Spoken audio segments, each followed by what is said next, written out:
Hello, boils and ghouls. Welcome to episode 154 of Dads from the Crypt. My name is Jason, and tonight I'm joined by Jody. Hello. Hello. Mondo is still in timeouts in the wilds of Arkansas, but we've got a wonderful guest for you to bring your Betty Davis eyes as we discuss The Final Girls. We are joined by Katie from Katie Afraidy podcast. Welcome. What's up, guys? It's good to be back. Yeah, thanks for coming back after your first taste of Tales from the Crypt. Now we got you in for a proper movie. Right? So Things good. are good. Things are good. Yeah. What's new at the Fangoria hosted Katie Afraidy show? Oh gosh, got a new location that we're filming at, so that's cool. I had to switch locations, and we binged 30 episodes in about 2 weeks. I filmed them, so the last couple episodes that I'm releasing are me on, like, towards the end of that, and I was just brain dead, brain rot, too many horror movies too quickly, talking to people for at least, they're not the best episodes I've ever made, but they're fun. And that's all that matters, because I'm loopy as hell, and that's all that matters. Well, I saw you have one coming up for Event Horizon, which I'm very excited. I love that movie. I had never seen it before, so it was really cool to watch that. Sci-fi horror is not my go-to, but it's all, I also don't hate it, so I just don't gravitate towards it. Right. But it's pretty good. So. Yeah, it's really good. I like it. I mean, Sam Neill always just brings it. So yeah. I need to watch movies that only have Sam Neill in it, starting now. Yes. You should do a Sam Neill podcast. Honestly, Katie Afraidy's done. I'm announcing it now. Done. Sam Neill podcast starting now. It's Katie loves Sam Neill, the podcast. Have you seen Possession? No. Maybe. Sam Neill. Oh, that's Sam Neill. That's peak Sam Neill. Okay. That's young, really sexy Sam Neill. Got that. You got In the Mouth of Madness. Sexy Sam Neill. Done. Yeah. And then I was looking at your YouTube channel, and I still see that our Demon Knight episode is like your third most watched, I think, of view count. So everybody loves Demon Knight. It's crazy. Yeah, I told you. It's crazy. It's a classic. I knew it was a good movie, but I didn't know like how popular it was going to be. It's super interesting. Yeah. And also, if only it had been that popular when it came out. No. It did decent. It wasn't like a bomb. It was all right, but yeah. It was just the 90s. Things are weird with horror. Yeah. Also, you were at Midsummer Scream. Unfortunately, I couldn't be there, but you were. So do you have any highlights you want to mention? I'm exhausted still. It's recording this on Thursday. I did all 3 days. I technically 2.5, because Sunday you could see it in like the photos. I had nothing going on behind my eyes. I was not there. I was so exhausted. It was so fun though. Hung out with a bunch of Evil Spiff other horror podcasts, and met a bunch of people. It was so fun. I actually performed with Horror Nerd. It's a show at the Hollywood Improv, and I performed with them all's Blanket. So I did a set as well. So that was insane, right? Yeah, that's cool. It was great. It was so fun. All right. Well, tonight we are talking. It's Jody's staff pick, and he chose The Final Girls, not The Final Girl, which also came out that year, also starring Alexander Ludwig. There's a couple different movie. Different movie. There's actually a couple of variations on that title, but yeah, Jody. Did this get a theater release? I was trying to find the actual release date, and it just kind of mentioned different festivals. Yeah, I don't think so. I think it was maybe direct to VOD when it finally came out. I could be wrong, but I didn't see it then for sure. Like, I didn't see it until a few years ago. Yeah, I remember digitally watching it, but I can't remember if it got like a proper theater release. Anyways, 2015, The Final Girls. Jody, give us a plot synopsis. Just because I know I'm talking about this movie with Jason tonight, as I talk through it, I'm preparing myself for whatever critiques come up later. Just know I'm not going to have very many critiques because I love this movie. That's why I picked it. So here we go. All right, we start off with our main character, Max Cartwright. She's waiting for her mom in the car. Her mom is an actress who's doing some auditions. And she's complaining because she's only really known for one thing, and that's for being in this 1980s camp slasher called Camp Bloodbath. It's a cult classic, but that's all anyone knows her from, and she wants to move past that to be a different kind of actress. But on the way home, you get some mother-daughter moments there, but on the way home, there's a car wreck, and she gets killed. And so we jump 3 years later. It's the anniversary of her mother's death. And Max is hanging out with her friends, Gertie and Chris. Gertie is awesome. And then Gertie's stepbrother, Duncan, shows up. He's a horror film nerd, and he is doing a double feature of Camp Bloodbath 1 and 2 and wants Max to attend because all the, what was the word from him? The fans of the movie. Yeah, I can remember. Bathanistas or something like that. But the people who love this movie would love to have the daughter of one of the actresses there, and she is very reluctant, but she ends up agreeing to show up. Not to do the Q&A after, but to at least be there. Also at the screening, though, Chris's ex-girlfriend Vicky shows up. She's also Max's former best friend, and she's there because she's really possessive, and she knew that Chris was going to be there, and so she just happened to show up at the same time as him. During the movie that we get to see parts of this movie. Also, I forgot, we actually open with a trailer for Camp Bloodbath in 1980s style. But then we get to see some of the movie. But during the movie, as everyone is having a good time in the theater, somebody's drinking a bottle of liquor, and he drops it and it rolls across the floor, spilling liquor all over the floor. And then somebody else is smoking, and their ash hits the floor. The theater catches on fire. So the crew that we've been talking about here of Max, Chris, Gertie, Duncan, and Vicky all try to escape by cutting a hole in the screen and stepping through it. And when they step through it, they wake up in the woods. The Technicolor, very brightly colored woods.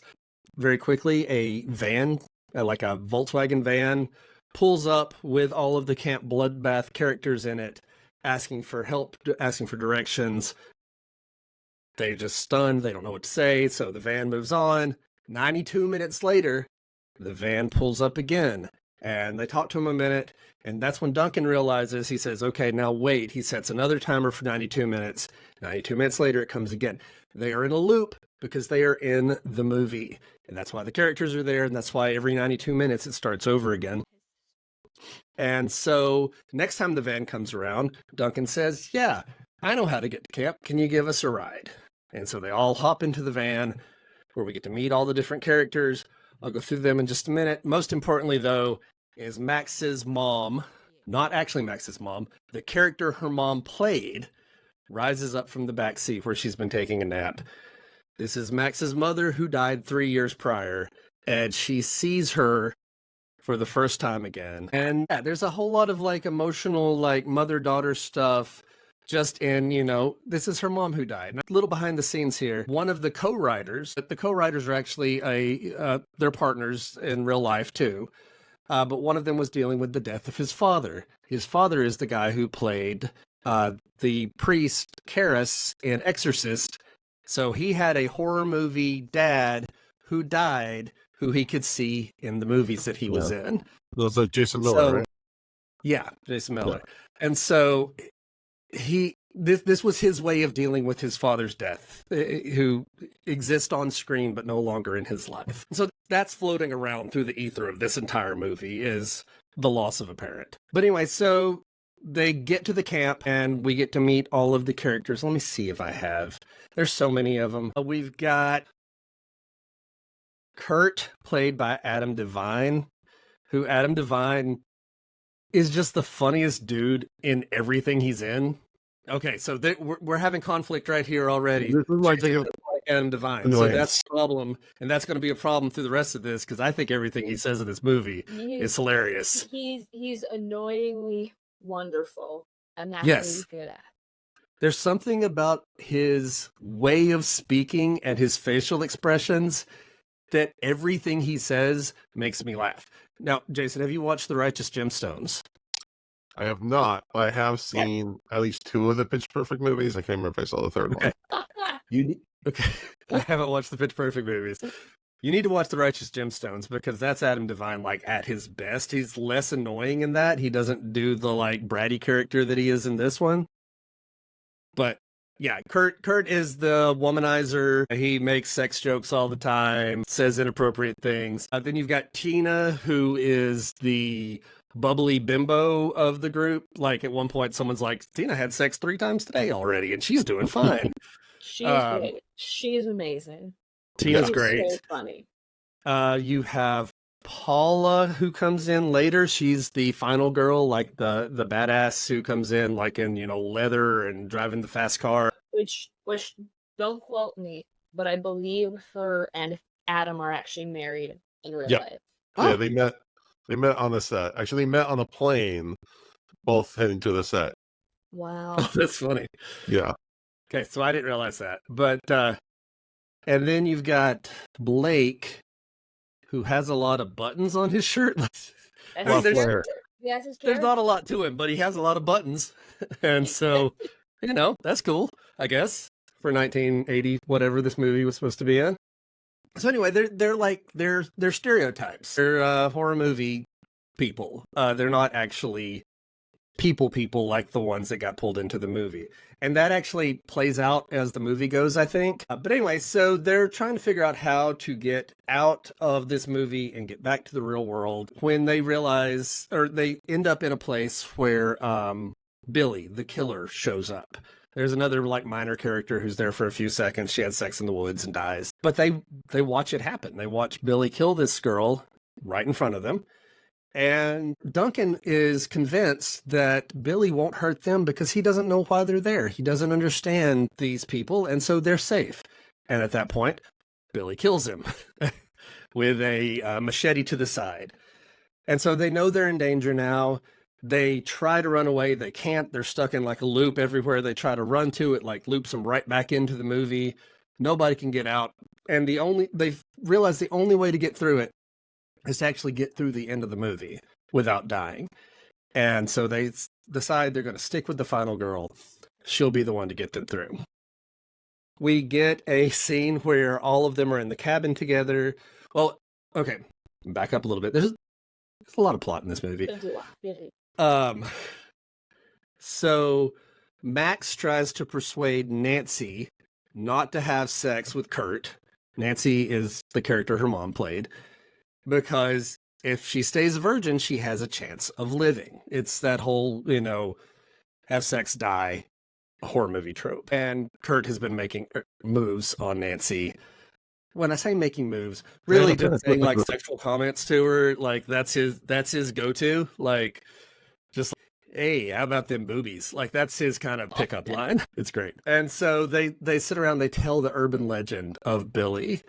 His name gets brought up. And so when that happens, the world starts melting into black and white around them, and they realize the real people who got sucked into the movie realize they are now in a flashback, and they see what happened to him and watch all of these murders. And then they come out of the flashback back into color with Gertie having blood all over her face. And so all of the movie characters panic and try to run away. And that's when our final girl gets in the car with Kurt.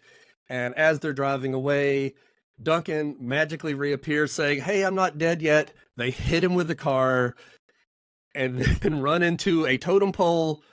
Kurt flies out the window, folds in half and dies. And then the car explodes, killing our only real chance to survive. And so they explain to the remaining characters, hey, you're all movie characters, and Billy's coming to kill you, and we're trying to save ourselves and get through the end of the movie. Here's the rules. Here's what to do. And so they come up with a plan for how to stop him. Billy shows up whenever sex is around. And so the plan is for Vicky, or no, I'm getting my names mixed up. Tina, thank you. There's so many characters. I know. I can picture her in my head, but I can't remember names. Tina is going to do the striptease that she does in the movie, and that will attract Billy, and then they've got a whole like booby trap thing set up. Which is called the booby trap. Yes, the booby trap. Operation Booby Trap.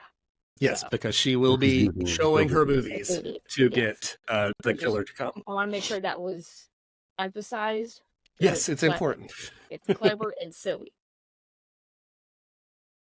Unfortunately for their plan, Tina's the party girl.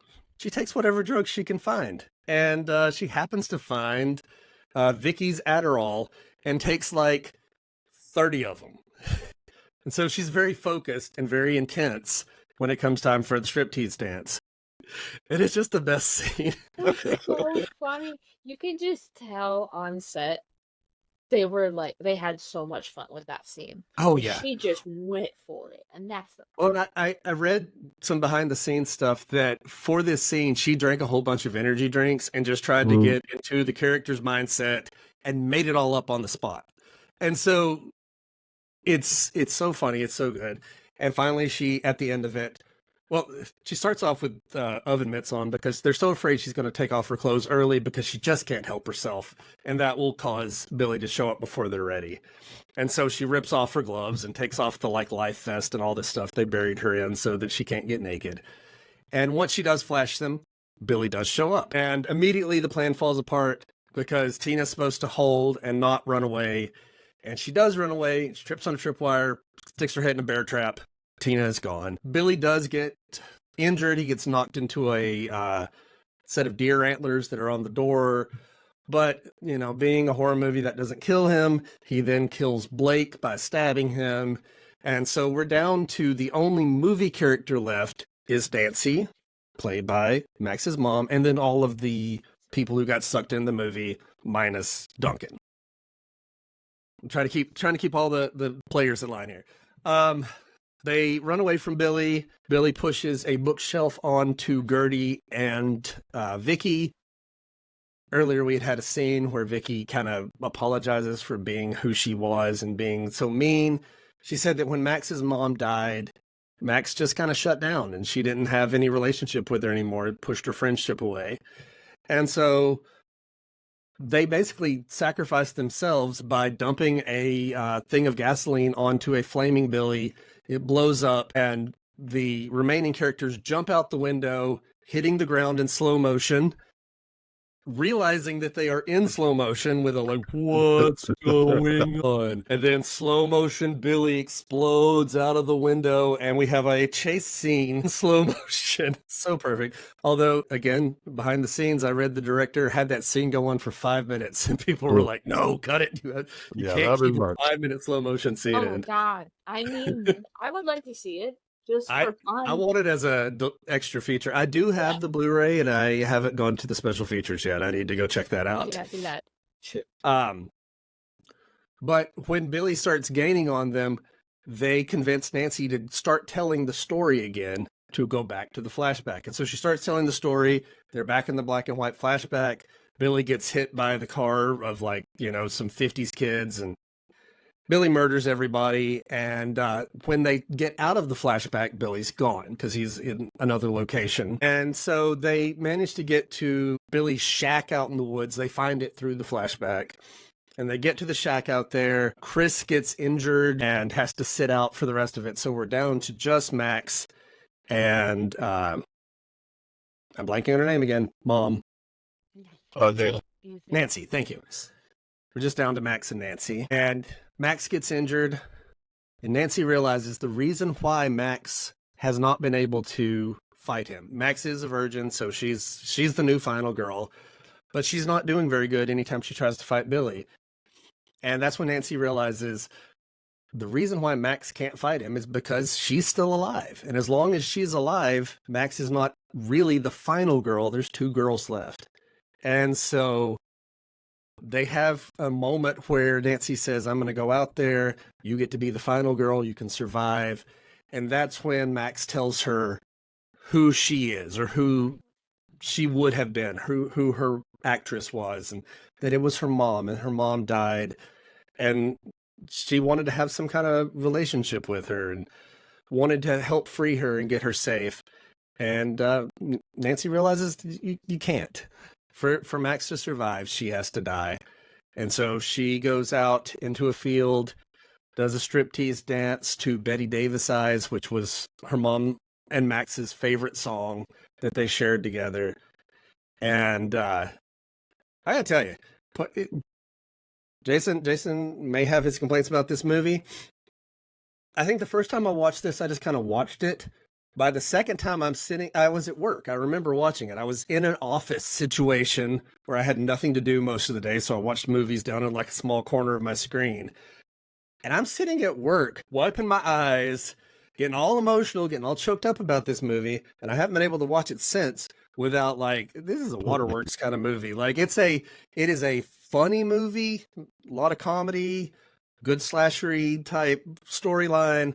But also this scene and a couple others along the way are very emotional. There's an emotional core to this movie that I think is actually really effective. And so Nancy goes out there and she's just kind of communicating back with Max, like giving her looks and stuff the whole time. And it's just a good scene. It's really, really impactful.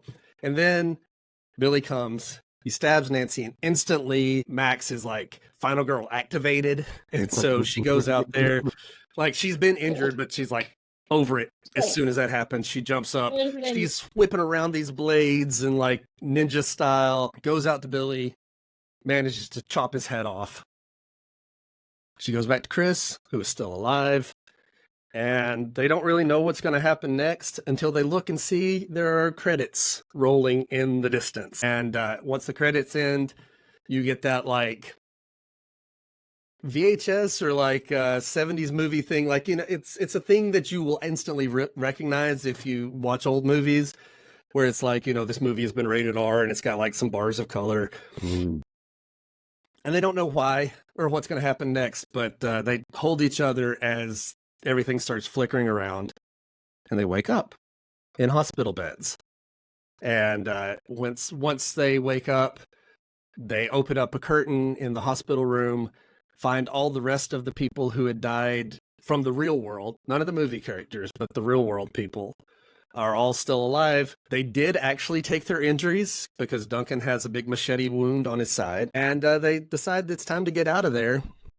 But as they are sitting there, they listen and they hear like a doctor making very like sexual comments to a nurse in the place. They're like, this is not normal. This is not how hospitals act. And that's when Duncan goes, oh, that's right. It's the sequel, as Billy bursts through the hospital doors. And Max says, all right, let's go, and charges at him. And that is the end of our movie. Thank you, Jody. All right, Katie, you're our guest. So tell us, what do you think of this movie? It's so fun. It's so fun. It's silly. I feel like they know, like, that everybody who's in it knew that it's a part of it's just fun and can't any team because it takes place of the kingdom, but it's just a blast. I have to say, Alexander Levy was my childhood crush. Currently, at my parents' house, he's still on with that with my board as he's in the Hunger Games. Yep. So I ripped out a picture of him, and it's still there. And the Final Girl, which we talked about, that other movie, and I also watched that one. Are they amazing movies? No. Are they fun? Yes. And that's, I think, the point. So, because this movie, like, the CGI and the green screen aren't the best. You can tell. You're like, okay.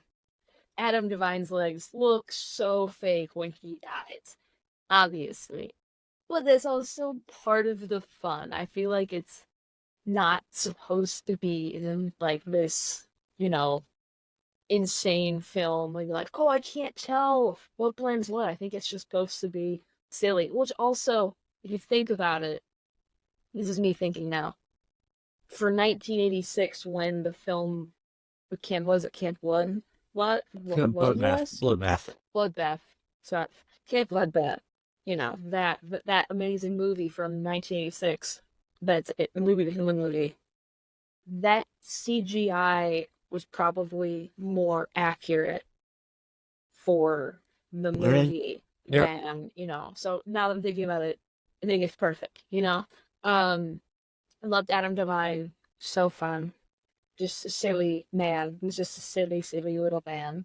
Like him saying "suck a turd." I just.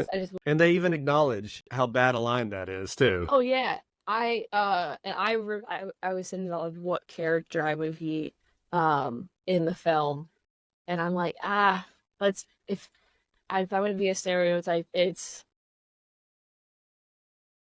Duncan's character, because he's like, hey Tina, what's your cat? And he's like mouthing all the lines. He's like, nice. That would be me. I'd be quoting the lines to the characters and just enjoy the world. I felt a little personally attacked. We're all Duncans, aren't we? Well, I felt a little personally attacked by that character. and I was like, Duncan, you of all people should know, like, to get away from the filler and not take a selfie. Like, come on now. Come on. Yeah. But the circle running when they kept trying to escape, kept running a circle, that's all one shot. And that's so cool. Like, it's just one continuous shot. And they had to be exhausted by the end of it. I don't know how many times they shot that. Amazing.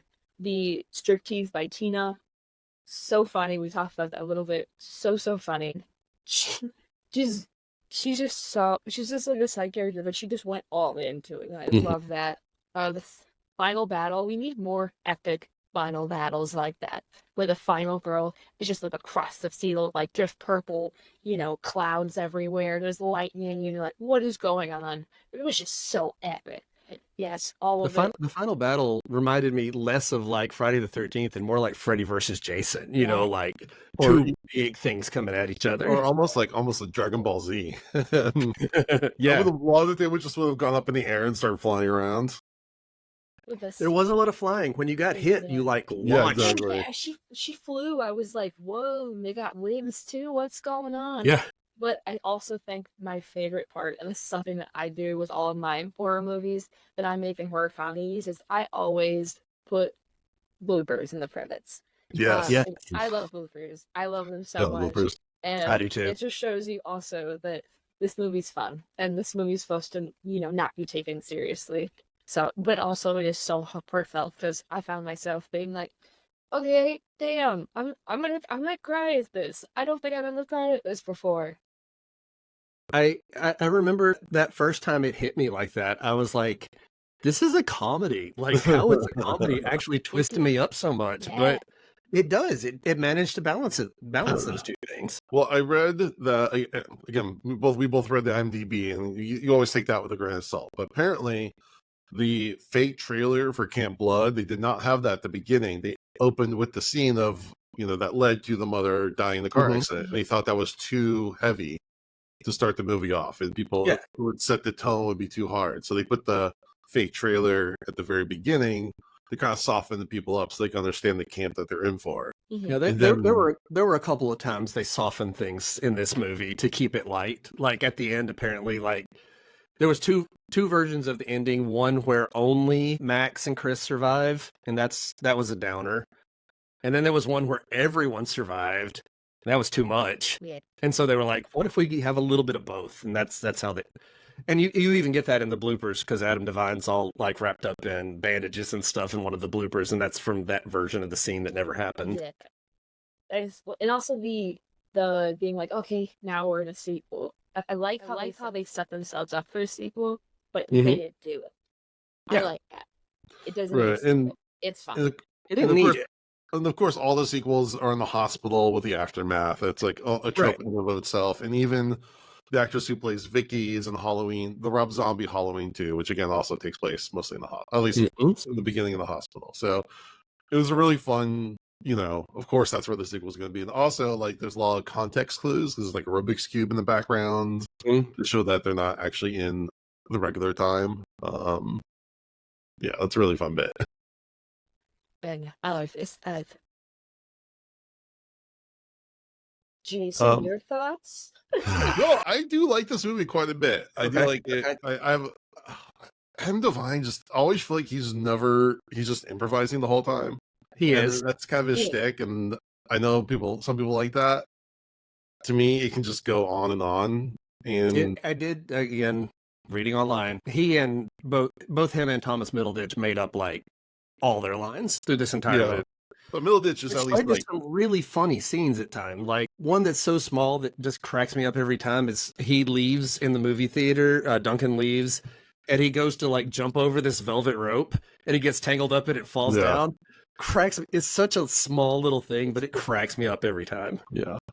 I'm just not a big Adam Devine fan, and that's okay. And I understand that in the context of the movie, he's supposed to be obnoxious. So again, I can take that with some grains of salt. And he also dies at, around the halfway point. So I'm like, okay, but it's just some people just don't like certain actresses or actors. They're just like their mortal enemy. I think Adam Devine might be mine. Yes, I really do think you need to go watch something like The Righteous Gemstones, which is him like restrained in a better character.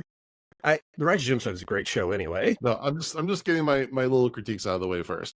My other one is at least as far as the performances go, I love almost everyone, but Taissa Farmiga, there's something uncharismatic I find sometimes about her. Like I just don't find her very compelling. Where especially like next to Malin Ackerman, who's extremely charismatic. I'm not talking about like anything physical or anything like that. I'm just saying there's just some it quality that I find lacking in pretty much the other things I've seen her in as well. But again, that's a me thing. I'm not saying it's a reflection on the filmmaking. It's just for such a major character, it just kind of takes me out of it for a bit. And then my other thing is that I wish it was R, which I understand for marketing, this and that. I know it's meant to be R. Yeah. But there's like so many instances that could have gone really cool over the top deaths. I mean, anytime you see a bear trap death, you're like, okay, I really want to see that impact of the bear trap. And I just felt like yes, I do. Yeah. I mean, the thing is though, this is a movie that like I like R-rated movies, and I watch a lot of R-rated movies with my teenagers too. But this is an easy one to watch with my teens. Like, there's nothing awkward in this movie for me. Like, even with all the sex talk, there's no like nudity or anything like that. And I appreciate that they didn't throw it in just because, Right. I just, I thought it would have brought it up a bit. I still put this as like a really strong like B+ kind of movie, and for me personally. But I love the visual style in this movie. It is so fun. There's so many cool camera shots. Like you're talking about the one shot of them kind of running around over and over, or even when the killer goes tries to go through their traps, and there's just kind of like going around and looping. Like just really, really cool visuals happening in that final.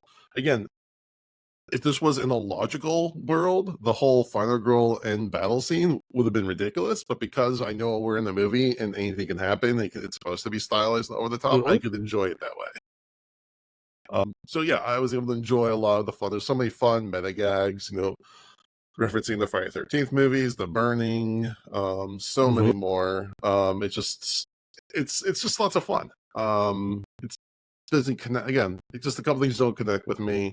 Do we think Billy Murphy is supposed to be like Bill Murray, like from Meatballs, kind of a in joke? Maybe, maybe not. Yeah, maybe. Oh, and I thought they could have done a little bit more with him to make him a little more intimidating. Like the mask was kind of I thought.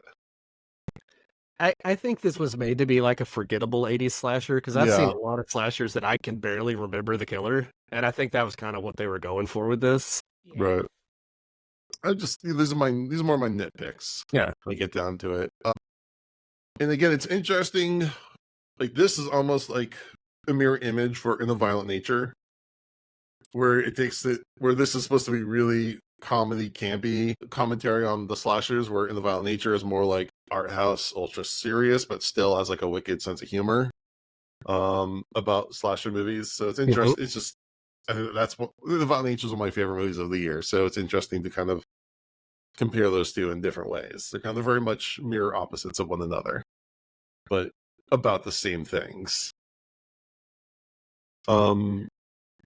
Also, again, we talked a lot about Alexander Ludwig. His mother is in Friday the 13th Part 8 as Tamara. Wow. One of my favorite characters, because she seduces the principal by saying, I have my project ready for you. And it's anatomy, and she draws parts of the human, like the heart and the lungs, like with a marker on her body, and she tries to seduce the principal. It's one of the craziest scenes. So I love that bit of symmetry. This was directed by Todd Strauss Schulson, who also directed A Very Harold and Kumar Christmas. Again, Thais Farmiga, she's in The Nun, in lots of American Horror Story seasons. Malin Ackerman's in a ton of great stuff, including The Watchmen. Alexander Ludwig is in The Vikings, Hunger Games. And again, he's also in Final Girl. This came out the same year. Kato! Kato! Sorry. Yeah, Kato. His name was Kato. I was obsessed. I was violently obsessed with that man for so long. And now he's married and has my life is over, you know? It's sad. It's sad. It's okay. I'll move on. All right. Vicky is played by Nina Dobrev. She was in a lot of the Vampire Diaries. Gertie is played by Aaliyah Shawkat. I couldn't place her at first. It took me a while to figure out, but she's in Green Room. Yeah. And Arrested Development. She's really perfect for that role, too. Yeah, she's really good in that role. Thomas Middlechurch, he's mostly known for Silicon Valley, using Godzilla, King of the Monsters, Zombieland 2. And I know we're not supposed to like him anymore, but in this role, he's great. Like I know, like I think in personal life, he's like a piece of crap, but really? I like him in this. I must have missed out on that. The majority of comedians are. So yeah, it's only a matter of time. Yeah, that's but it's But he is in this movie because it's the Olympic season right now. He's in this little known movie called The Bronze, which stars Melissa Rauch, Bernadette from Big Bang Theory. Have you seen this movie, Jody? I know what you're talking about. Yeah. So he's in this movie. It's where Melissa Rauch plays like a Carrie Strug type of character who only made it to a bronze, but she thinks that she's like the best thing ever, and she lives in a small town, and they like have a private like parking spot for her in front of the favorite diner, and it's like she's just like it's kind of like Bad Standard, which is like an awful person who gets forced to comedy, who gets forced to do like a good thing and through a certain bunch of circumstances. But it's a really funny gymnastics Olympics kind of comedy. I watched it the other night. It was very funny, and Sebastian Stan is in it. And he has the craziest sex scene you'll ever see. I'm not saying you should Google it, but you should Google it. But for the record, it's not actually Melissa Rauch, it's her body double. But the rest of it is actually Sebastian Stan. Then what's the point? It's not really her. No. That's all other thing we get into. But yeah, I really enjoy the cast. It's a really fun movie. It's very sweet. It's very heartfelt. I got nothing. It's just not my favorite, but I got nothing really that wrong to say against it. I mean, you have less complaints about this week than you did Hello, Mary Lou last week, so I'll take it. No, I find this movie very entertaining. I will definitely say that. Is it going to make my staff pick? No, but I can't fault anyone for having it there either, on theirs. It's just one of these movies that, I picked it because, first off, it really resonates with me. It's a camp slasher, which automatically puts it high for me because I love camp movies and I love camp slashers. It's meta. It's like Last Action Hero as a horror movie, and so I love that part of it.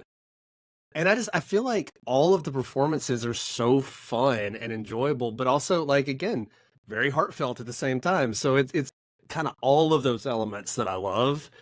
And, it makes me laugh. It makes me feel things. It's a good movie. I enjoy it a lot. Yeah, Tina as Angela Trimber as Tina is just like the MVP. She's just such a good physical comedy and just brings so much pep into it. Well, and she, along with a lot of other characters, gets just these great little throwaway lines that, are just sprinkled throughout. Like when they get ready to tell her, they're like, okay, you're going to do the striptease. And when you take your top off, Billy's going to come. And she's like, but why does he hate my boobs? Is it because they're not big? Just a little tiny line. And it cracks me up. There's so many funny lines like that. Yeah, I Right. think I forget who says this line, but I think was it Nancy? No, I don't think it was her, because it doesn't sound like something she would say. But referring to somebody's penis, where's the beef? Mm-hmm.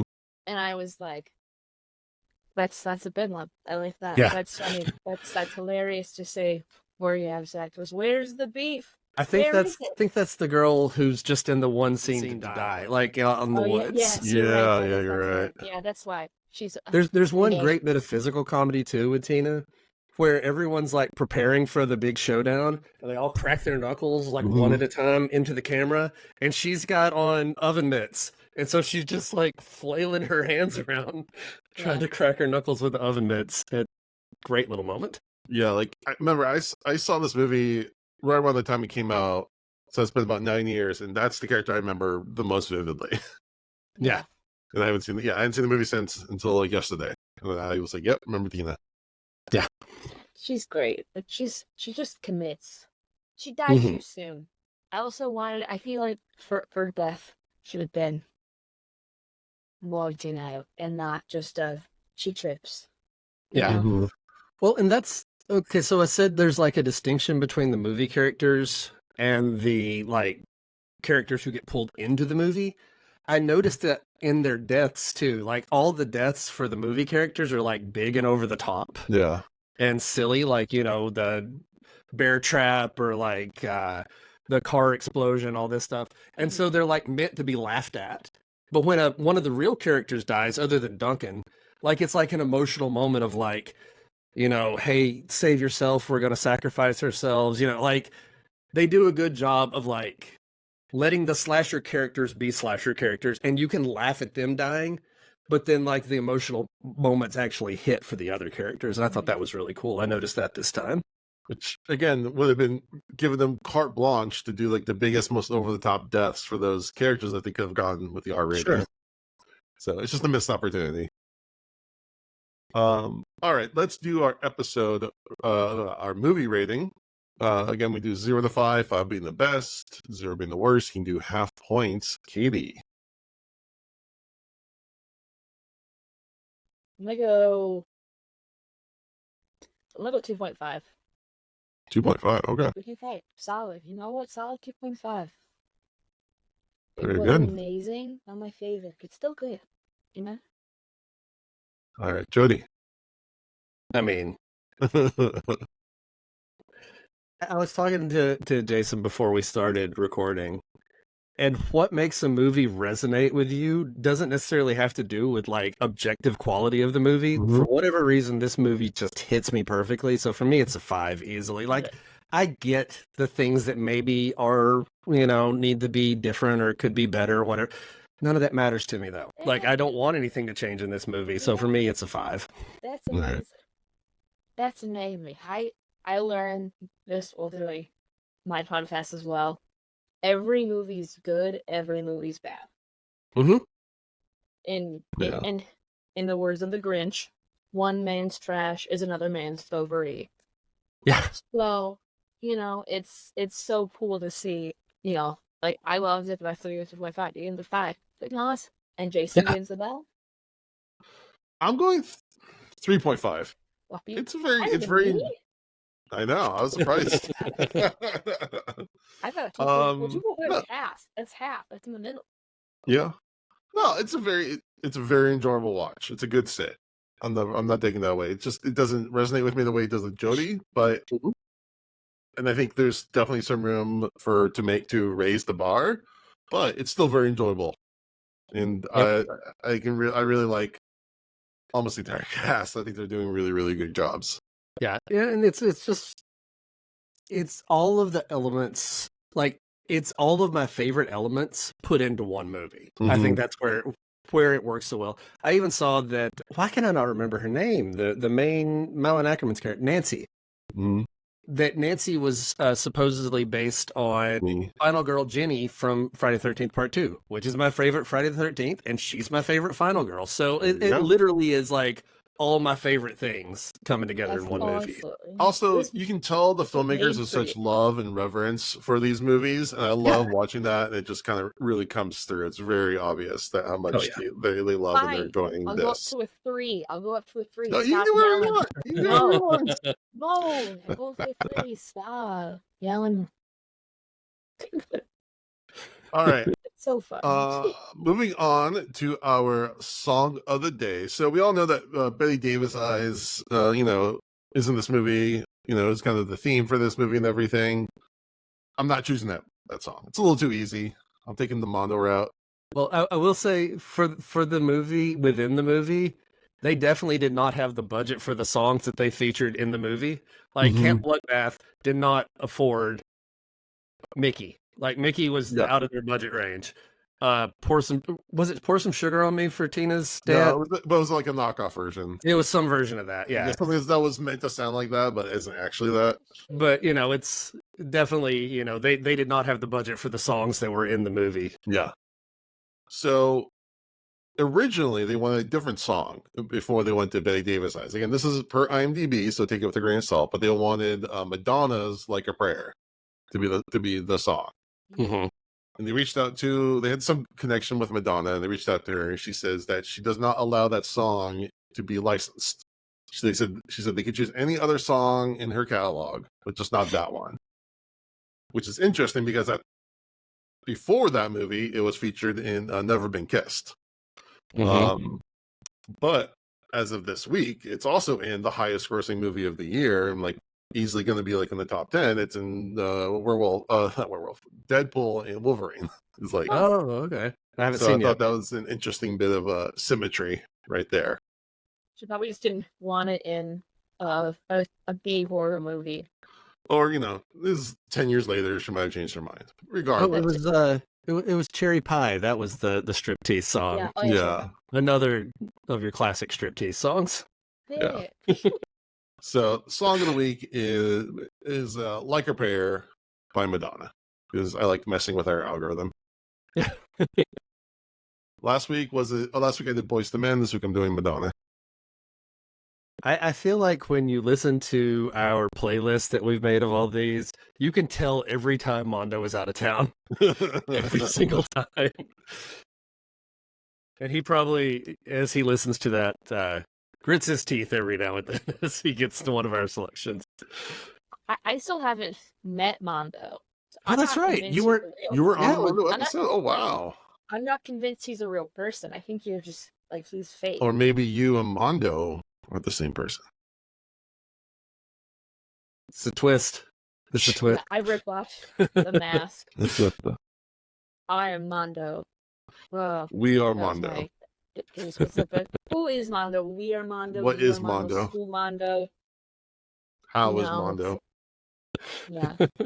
All right. Why is Mondo? Jody, give us some horror news. Okay, so production-wise, we mentioned this last week, we're actually a little ahead, so I'm not going to do too much, because I don't want to give you outdated information. But I figured we could at least talk about some of the releases that have come out recently, because last night I watched A Quiet Place Day 1 with my kids, because it just came out on VOD, and it's great. I've liked all the movies in the series. The first one more than the second one, but this one's cool. It's really good. I really enjoyed it. Quite a lot. Yeah. No.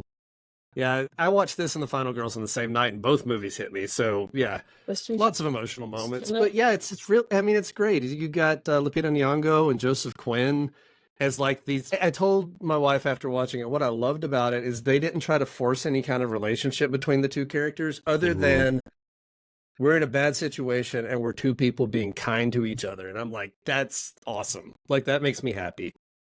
Let's see, what else just recently released? There's a ton of stuff coming out right now. Trap is in theaters. That's the new M. Night Shyamalan.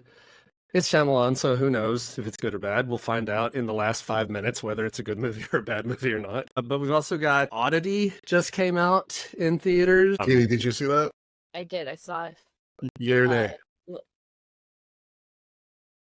It's 50-50. I really liked parts of it, but there was so much going on and it like dropped the ball at times. But I want to be terrified. And I was terrified at points, and then it just lost me completely. And it just got really silly. And it makes sense. So, anyways, but I still say see it. And see it in theaters if you can. Okay. Yeah, it's definitely on my high watch list. I haven't seen quite Place, the new one yet, but I just want to give a quick plug that I did finally watch Kong, Godzilla, something Empire, whatever. Godzilla X Kong, the new Empire. Yeah, and like it is so dumb. I kind of liked it. It was like they completely dispense with caring about anything that the humans are doing, and they're just kind of there to give exposition. And then like there's this whole like a third of the movie is just Kong off on his own little adventure with other monkeys. I'm like, okay, I'm okay. I'm down for that. It's the kind of stuff I'm down with. I watched that one and Godzilla -1 with my son in theaters at different times. And Godzilla -1 is all about the people, like with a monster like in the background. And Godzilla X Kong, I hate that name, X Kong, is all about the monsters with the people in the background. Like they're completely opposite like sides of what kind of giant monster movie you can have. It's kind of dumb fun, but I don't know. Yeah. You get Godzilla or you get King Kong with like a big like power glove punching a I love that giant monkey. I mean, come on. Sweet. Right, it's like silly stuff. Titan or whatever, yeah. Another movie I do want to watch, just came to Shudder, I think, is called Hellhole. It's by the Addams Family. I like that. It looks very much like a practical effects monstery kind of movie from what I can tell. I watched the trailer. I heard some people compare it to Tremors like, which I'm like, okay. I'm down for that. We've also got Cuckoo has just released in theaters recently too, which another one I haven't. I don't think it's around here. I have no clue what that movie is. These are all very small horror movies, and the chances my theater are going to get them is incredibly low. But you know, I'm glad that these things are getting releases. Like I'm glad that weird experimental horror's out there. You know, we talked about Longlegs, I think last time just came out. So, you know, I'm just glad there's movies. Yeah. One other thing. I just want to be scared. Yeah. It's hard for me to find one that actually scares me these days. They're rare. It has to exist. I feel like it's not Evie and American film. They get spent before and that's supposed to do it. So I gotta start in my child into some Korean horror because I know that's a whole other beast in itself. Couple other little pieces of news. Fangoria Studios is now working on 3 live-action Junji Ito feature films, and I like Junji Ito, so yeah, sure, why not? Let's make some. I have never seen one that captures his style very well. Who's that? Junji Ito. He is a manga artist. You've seen it's all black and white and very like, very creepy drawings. He did do you remember the movie in the early 2000s called Uzumaki? It was all about spirals. Okay, that was him. They're making a new Junji Ito like anime that's going to be coming to Toonami, I think, pretty soon. So I'm excited about that because it actually looks like his style. But he can make you very uncomfortable in his drawings, and so I'm hoping that one of these movies out there will capture some of that because that. If done right, he could be very scary. Like you could actually make a scary movie of his stuff. And one other thing, there's a movie coming. The trailer just got released for a movie called We Are Zombies. And the reason I'm excited about that is because it's from the people who made Turbo Kid in the summer of '84, RKSS. Yes. And I love both of those movies. So yeah, We Are Zombies coming streaming August 13th. You guys know Turbo Kid? I know Turbo Kid. Oh, yeah, I love Turbo Kid. I love Turbo Kid. It's so good. That's amazing. I think I saw it when it was at the Wisconsin Film Fest. Yeah. And my brother and I were like, what did we just watch? And I'm like, I don't know, but I love it. Well, it's one of those, what did we just watch? And when can I watch it again? Because I'm ready for it. all the time, but I always forget about it. And then someone like, hey, remember Turtle Kid? And I'm like, yes, I'm gonna go watch it, and become obsessed with it, and then forget about it again. Yeah. So I'm excited for this. I'm excited for anything those guys make. Summer of '84 was very different, but I really enjoyed it too. So yeah, more from RKSS. Cool. That's it. I don't want to get too like specific in time when I know most of this will be outdated by the time we release. So Yeah, there we go. There's some news. All right. Well, before we wrap up, we usually do our advice section, and one of the things that happened in this movie is that Amanda / Nancy, Malin Ackerman's character, goes in for an acting audition. And Katie, I know you've done some auditions before, and you go up and do comedy, so you're used to performing in front of a crowd and everything. What advice could you give us about going in front of a crowd, either a panel or just a bunch of drunk assholes, and like performing? How do you get yourself into that mindset to do that? Be yourself. And I say this to myself because I still get nervous. I ain't like nervous, it's just like exciting, but I'm just like I get shaky, and I'm like, what are you doing? Trust yourself, trust you're funny.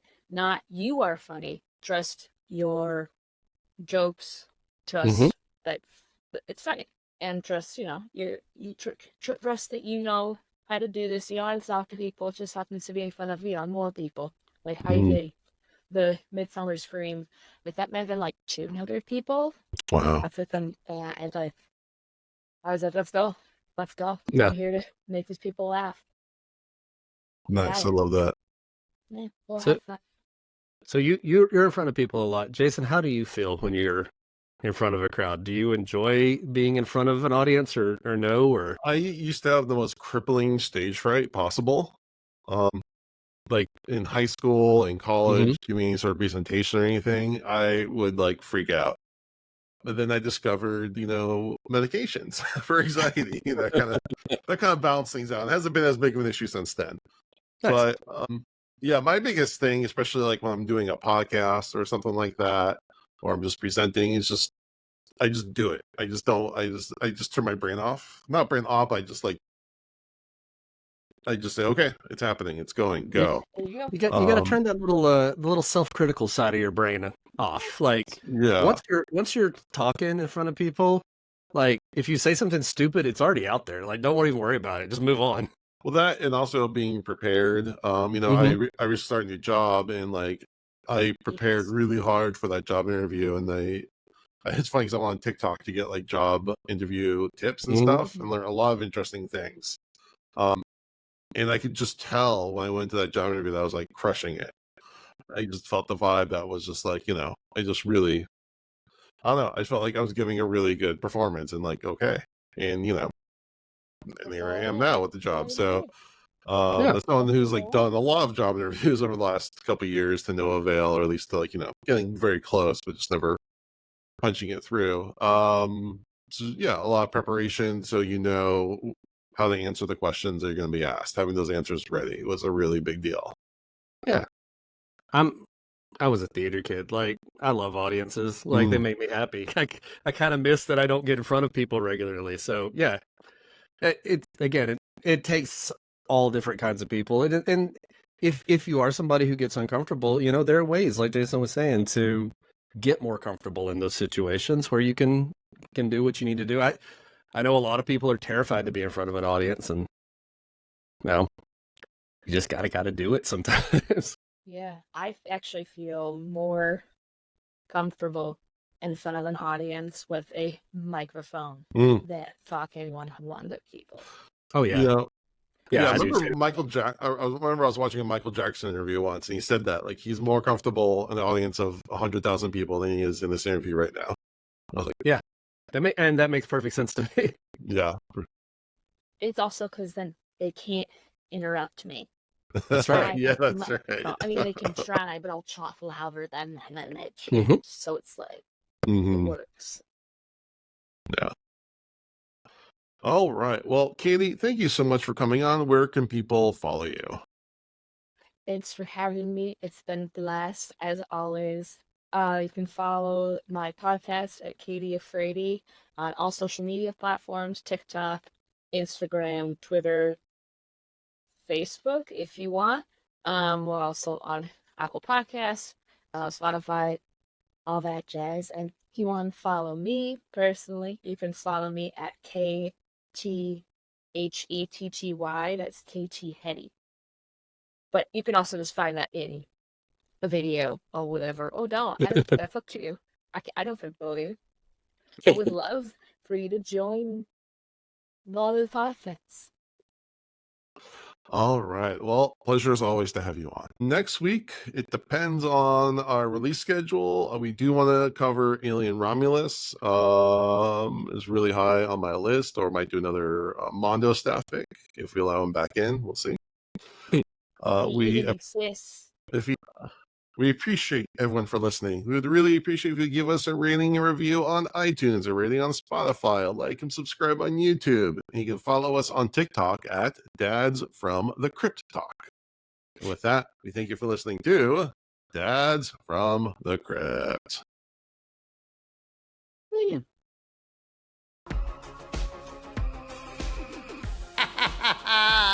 Follow Dads from the Crypt on Facebook, Twitter, and Instagram, or I will follow you to the grave. No, seriously, you really should watch. But be careful what you ask for. You may get it.